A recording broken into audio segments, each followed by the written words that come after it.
Welcome to the Inside Scoop Live podcast, where indie authors get personal about their books, their writing, and their passions. I'm your host, Sherry Hoyt. Join me for some lively conversations with debut indie authors and seasoned veterans alike. It's a great place to find your next amazing read or even get inspired. So sit back and enjoy the show and let me know what you think.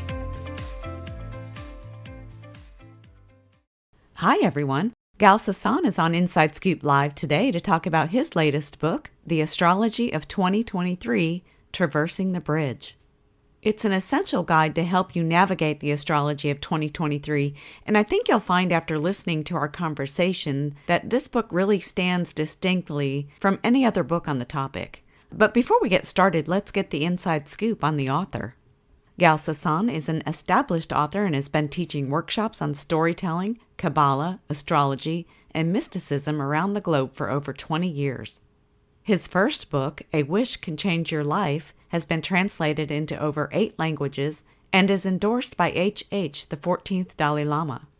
His second work, Cosmic Navigator, is the essential reference guide to understanding your astrological makeup. And he's been publishing a yearly best-selling book on the astrology of the upcoming year since 2018. He currently resides in Los Angeles, but gives seminars and workshops regularly in over 13 countries. He also has a podcast called the Cosmic Navigator Astrology Show, and you can learn more about Gahl Sasson and his work on his website at cosmicnavigator.com. Well, hi, Gahl. Welcome to Inside Scoop Live. Hello. Thanks for having me. Absolutely. So, I'm so curious about your book and I can't wait to dig into it. But before we get started, I wonder if you could tell us a bit about yourself. What inspired your journey as the Cosmic Navigator? Well, a series of synchronicities. And that's what really taught me quite a lot about astrology, because astrology, the whole basis of astrology, later I found out, is the connection between the above and the below, as above, so below. And whatever happens in the celestial or the solar system environment also happens below. And it's not necessarily cause and effect. It's more like a correlation. And what happened with me is that I basically followed my name. My name in Hebrew, Gahl, means a wave. And right when I was done with my studies in psychology.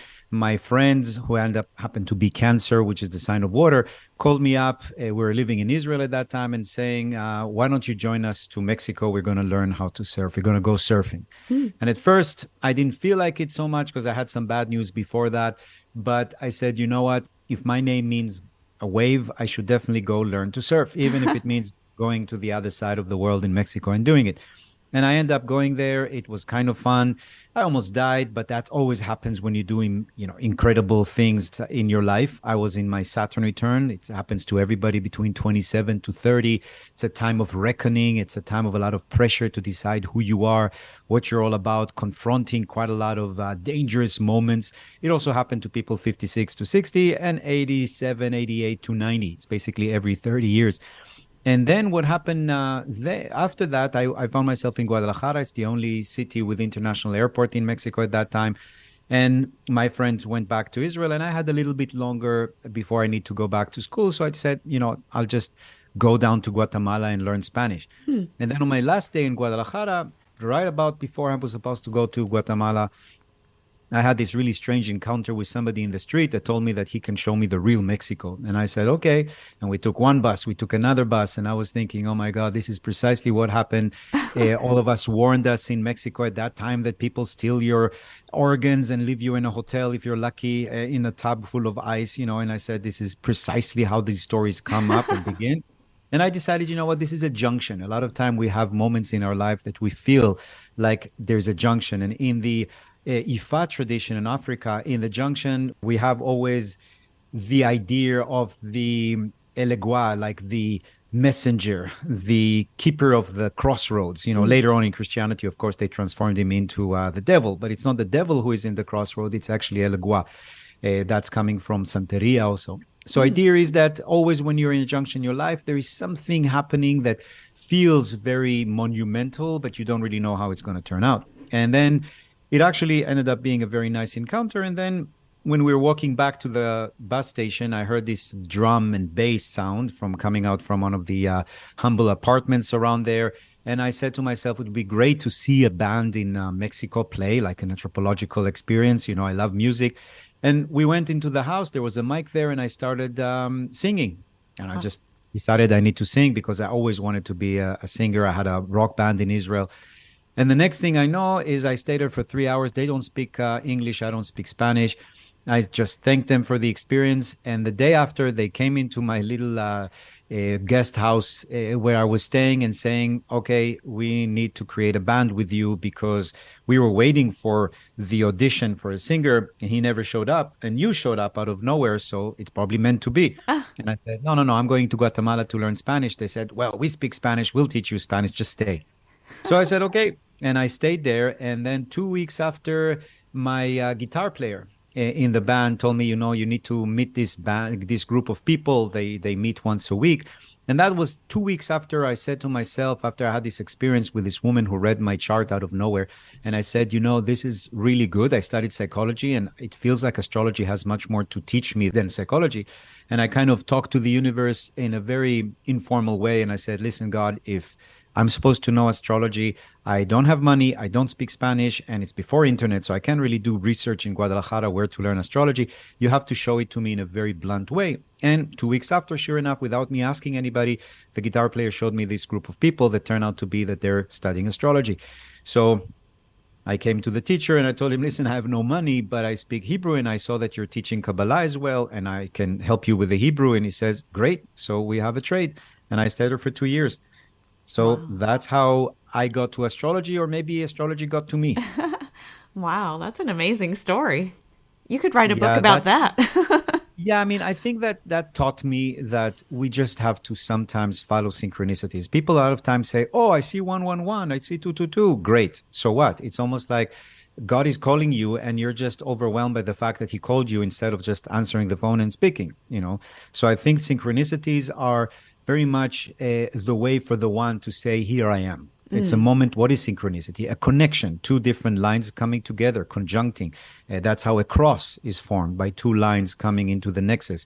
And that nexus is a symbol of oneness. So anytime you have a synchronicity, a coincidence, it's not like, oh, it's like entertainment. It's not entertainment. This is a moment where you are coming closer to a very important moment in your life, before marriage, after marriage, before divorce, before moving to a different place, before changing your career. All of those monumental moments in our life are usually preceded with a series of synchronicities.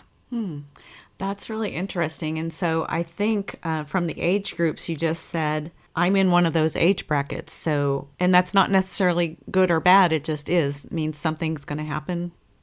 No, it just means that more things are happening per More se. things. Okay. More things are happening. There is, Saturn is the great teacher. In Kabbalah, Saturn is associated with the Lady of Understanding. It's a teacher that teaches you through hardship. Sometimes it's a kind of a teacher that teaches you what you want by showing you what you don't want. Oh, And okay. Saturn helps us break patterns. If you think about Jesus, he started his ministry at the age of 30, right when Saturn return was going on. Same thing with the Buddha. He started his journey to discover the source of suffering at the age of 30.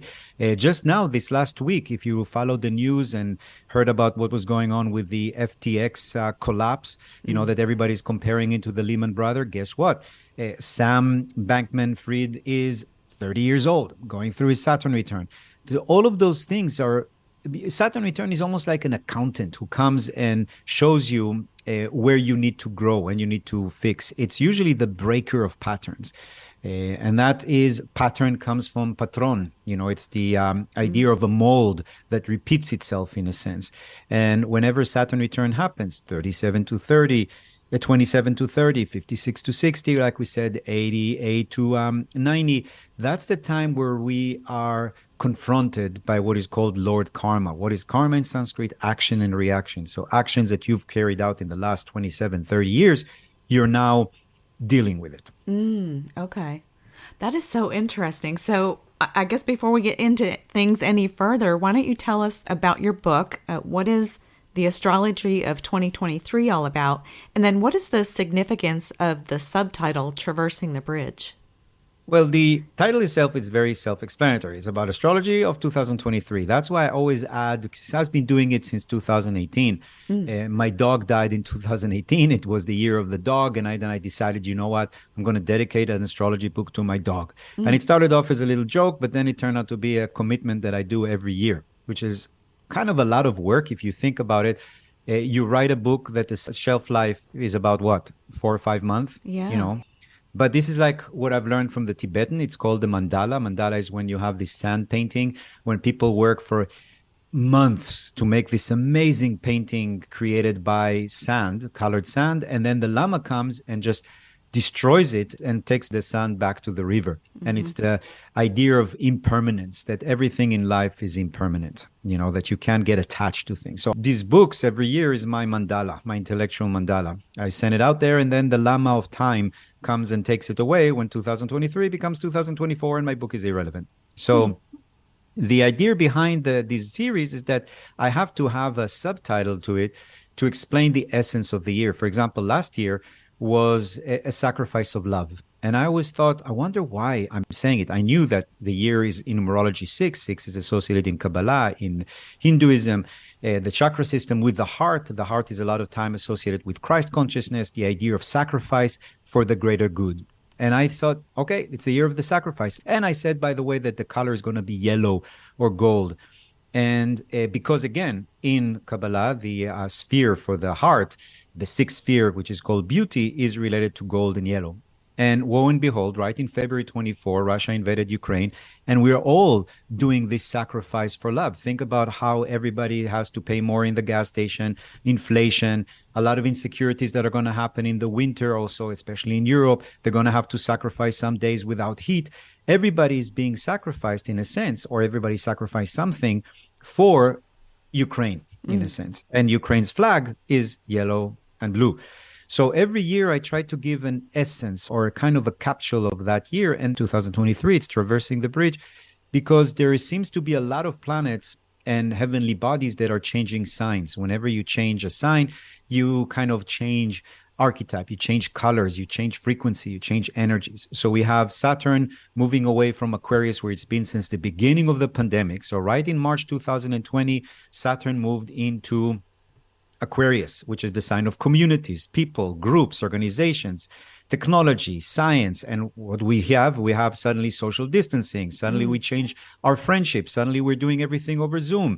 Last time Saturn was in Aquarius is when the internet was invented. 30 wow. years later, bang, Saturn return of the internet. Everybody uses the internet to survive in a time of the pandemic, every person in the planet. And it's the first time, 2020, where the whole human race was battling the same foe. You know what I mean? Yeah. Whether from Antarctica all the way to the Arctic, from the left to the right, from the east to the west. And that is Aquarius is the sign of humanity. So it's kind of interesting. We had to deal with that. Then in March 7 next year, Saturn is going to move into Pisces. It's a completely different energy. And we're going to have that for 3 years. Then Pluto, the Lord of Transformation, right in March as well, is moving from Capricorn, where it was since 2008, which is precisely the time of the Great Recession, all the way up until December. So until March. And in March of next year, it's going to move into Aquarius for the first time in 250 years. Last time Pluto was in Aquarius was when the Constitution of the United States was written, when the French Revolution was going on, when the Industrial Revolution was going on. And think about how much now is prevalent the idea of what is the Constitution, what are we going to hold on in the Constitution. And of course, the whole idea of the French Revolution, the power to the people, we the people. And now look at what's happening already in Iran when there is a revolution again of people demanding freedom. It's almost as if they took the same slogans from the French Revolution, from the American Revolution. So Pluto is moving a sign. Jupiter is moving a sign. The North Node is moving a sign. There's so many planets moving signs, as above, so below. It also means to me that there's going to be a movement of the people, that there's going to be some kind of traversing a bridge.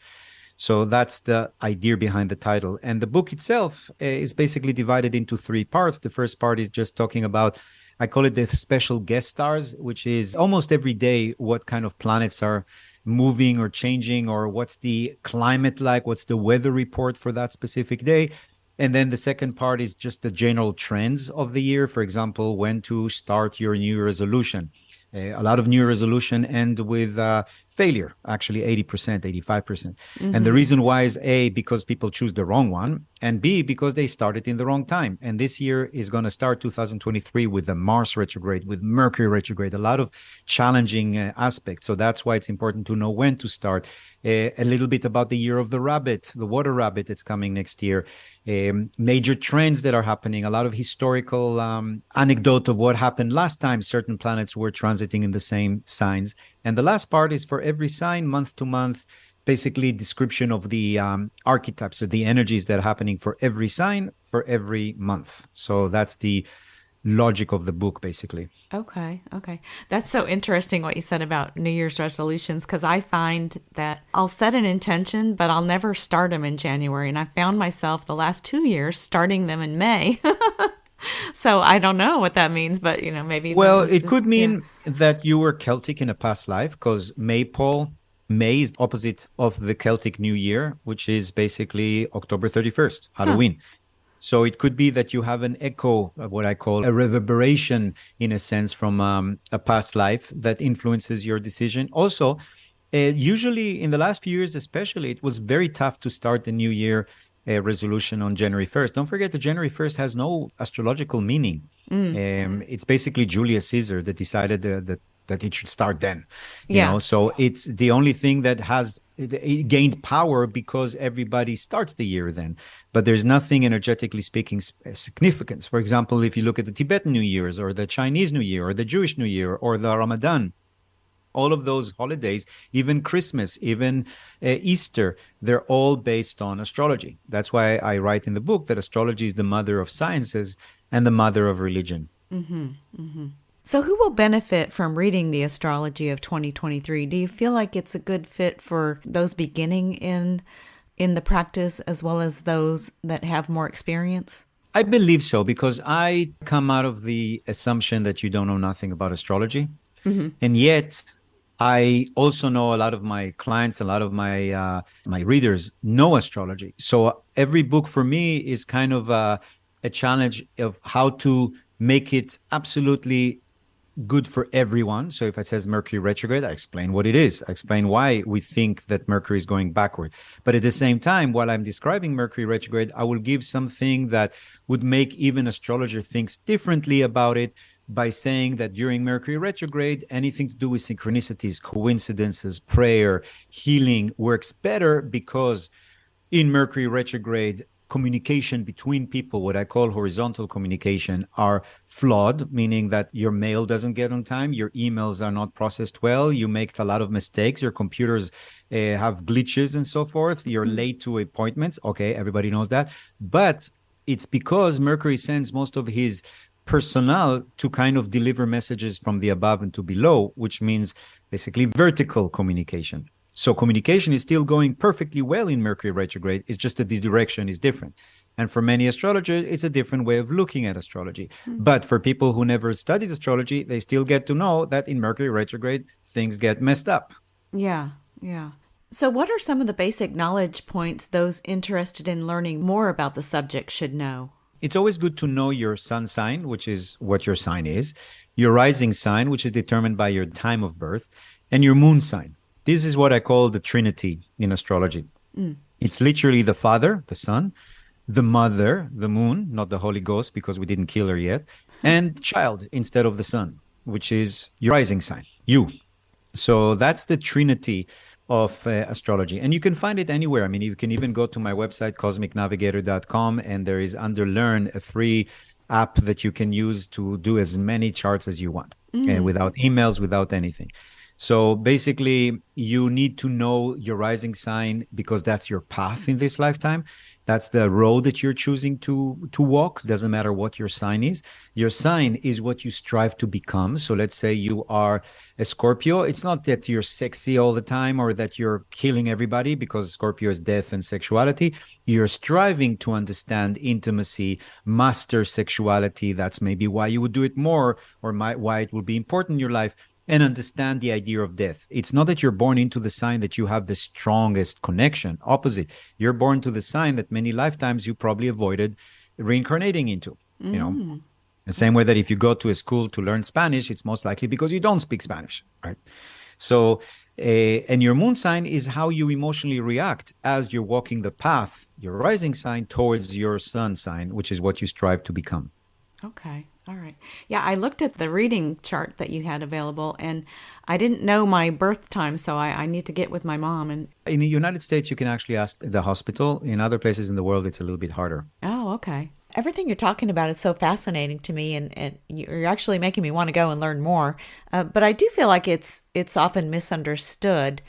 Do you come across that a lot? There are a lot of people are skeptical about astrology, and I totally understand that because there is no scientific proof to astrology. And I don't think there could be unless we maybe start working more with quantum mechanics, because in classical science, everything has a cause and effect, and astrology is not causal. It's much more synchronistic, meaning much more correlation. Even Jung, which actually coined the word synchronicity, along with the scientist, with the physicist Pauli, they talked about how it is causality that is causing us to be confused, that really there is the correlation, that synchronicity is some kind of a correlation. That's why he was really fascinated by astrology. I think that Jung took from astrology the idea of synchronicity, as above, so below, and the idea of archetypes, the 12 signs. So there is a lot of skepticism around astrology because you cannot prove it scientific. They call it superstitious, but not everything that you can't prove scientifically doesn't exist or is superstitious. Love cannot be proven scientifically.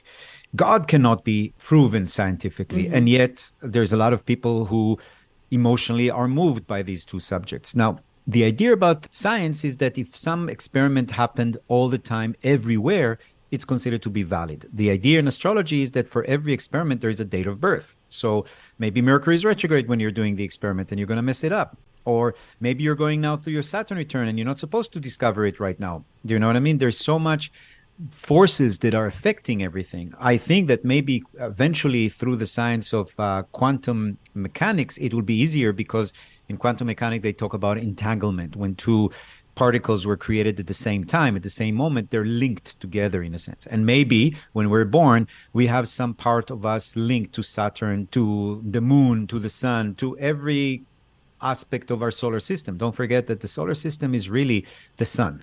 You know, if you zoom out of the solar system and far away, you'll only see the sun twinkling. Okay. So we're all stardust in a sense. Yeah, yeah. You know, it's not even so much the skepticism. I think there's kind of a lot of fear around it too. You know, like for me, my business partner, Susan, she read and reviewed your book, by the way, and she loved it. And that's something that's very interesting to her. And she has tarot cards and does readings and all that. And I never want her to do a reading for me. I'm afraid. And I don't know why. I have a little reluctance to, I guess I don't want to hear any bad news, you know? Yeah, I mean, I think that a lot of people misinterpret astrology, misunderstand astrology. I have clients telling me, I want to come to you, but don't talk to me about the future. And it's not like I'm a kind of a person, you know, in Vedic astrology, for example, a lot of time what happens is that they're very fatalistic. You know, that's what's going to happen and that's it. You're going to get divorced. No, that's what's going to happen. I believe, and I think that in Western astrology, we have more space for it because of the nature of our culture, of free will. So I really do believe in the idea of free will, the concept of free will, and that astrology is a marriage between our choices and our fate. They're kind of like a connection. And there are certain moments where fate is stronger, certain moments when free will is stronger. Now, I've noticed that people that are usually really afraid of it are people who are actually really believing it. Otherwise, they won't be afraid of it. So even sometimes I've noticed that people that really are afraid of it or really hate it are people that actually are very much influenced by it. And it's basically, if your friend knows you and she knows that you have some apprehensions and some question about it, she should do it, and I'm sure she does, in a very compassionate way and not scare you. You know, by telling you things like that. But I'm not a very religious person in general, and I'm not religious about astrology. I travel during Mercury retrograde. I do things that other astrologers would be appalled by. But I do it because I feel that astrology is a tool, the same way that Google Map is a tool. But she might tell me to turn right in an ugly street, and I'm not going to turn right. I'm going to I'm going to continue until I find the road I like, even though Google Map told me to turn left. You know what I mean? Yeah. So the same thing with astrology. It's a map. Okay. There's no reason to be afraid of a map. Yeah, well, that's true. I like that analogy. That helps me understand things better too, and myself better. Now, you talk about some important dates in 2023. What are some of the key times that readers should be aware of? So in 2023, first of all, pay attention to the retrogrades. It's always very important. In the book, I list all of them. There's like 280 entries in the book of dates that are very significant, that you can plan your business, your relationships, when you're going to get married, when you're going to divorce, and so forth. But the most important thing is, first of all, the eclipses. So we're going to have April 20th, May 5, October 14 and 28 eclipses that quicken things. So around that time, things are going to move really fast. There's going to be Venus retrograde between June 22nd to September 5, which is the worst time to get married, get engaged, buy big things, make big purchases. But it's a great time for getting money back, or for anything that has to do with you can refinance your home, it's not the best time to get loans, but you can pay off loans very well. But again, very difficult time in relationship. And from now, basically until middle of January, we have Mars retrograde, which is not a good time to take anybody to court, to do any elective surgeries, if possible, to avoid. You're more prone to conflict, so just to pay attention to it. And of course, there is the Mercury retrograde. That is happening April 20th to May 16th, August 23rd to September 16th, and then also in the last few days of 2023. But of course, there's many more dates that are important to pay attention to, but that's why the book is so thick. Yeah. Now, there are a lot of books about astrology on the market. So how does your book, The Astrology of 2023, and your series stand apart from the others? Well, it's completely different format, because most of the books that are out there are just like the third part of my book, which basically means every sign, just read it, shut up for the rest of the signs. You know what I mean? Like I'm buying it just for that. Some people actually sell books just for Aries, just for Taurus. For me, it's boring and too technical. And I think that sometimes astrologers lose astrology with too many aspects and too many progression and transits and directions. And then at the end of the day, there is no clarity. So for me, the first part of the book that actually talks about the trends and the major events that are happening, and what happened last time they happened in history. I go to the point where we talk about the destruction of the temple in Jerusalem that happened in Pluto in Aquarius, the same thing that's going to happen next year. Or crazy fanatical things that happen with religion every time Saturn is in Pisces. So the first part of the book is the most important one. For example, in the book of 2020, and a lot of people, pointed it out, in the book of 2020, which is the book of the pandemic, well, I didn't know it because I was writing it in the summer of 2019. Yeah. I mentioned that if we look back in history, the same aspects that we have in 2020, we had in 82, 83. And I specifically mentioned there was a recession there, and the AIDS pandemic took over the world. So I specifically warned that there is going to be some form of virus. And lo and behold, there was a recession, of course, and the AIDS virus is the same as SARS and the same as COVID. It's the same family. It's zoonotics. So I literally talk about zoonotics and that kind of viruses. So the first part of the book, I think, is completely different and doesn't exist in other books that I've met of the next year astrology, because maybe they give people what they absolutely want, which is just me. And for me, it's really important that you understand you're a social creature and you're in a context right now. So you might be, I don't know, a Taurus with Jupiter in Taurus moving next year in May. You're going to have the best year. Yeah, but if there is a pandemic going on, it ain't going to be that good. Yeah, that makes a lot of sense. That does really make your book stand apart. I get the me part, but when I read something, I guess I just want more, and so yeah. You provide the more. Or to understand the context. I think it's providing the context. Yeah, absolutely. So what kind of feedback do you get from readers? Do they share their experiences with you that they got from reading your book, or What kind of Yeah, feedback? first of all, I'm very lucky that I have, we just published it and I have already 24 reviews in Amazon from people. So people really vibe with it. In past years, yeah, I get a lot of, that's how, sometimes I forget what I write. And people mention it. Oh, in page this and this, you said this will happen. And look, this is actually happening right now in the news. So that's why every Sunday at 10 o'clock in Pacific Standard Time, I give a free class that I started in the pandemic because I figured people are locked in home. They need to get distracted, or maybe they need to see things that are happening right now as they might be from above.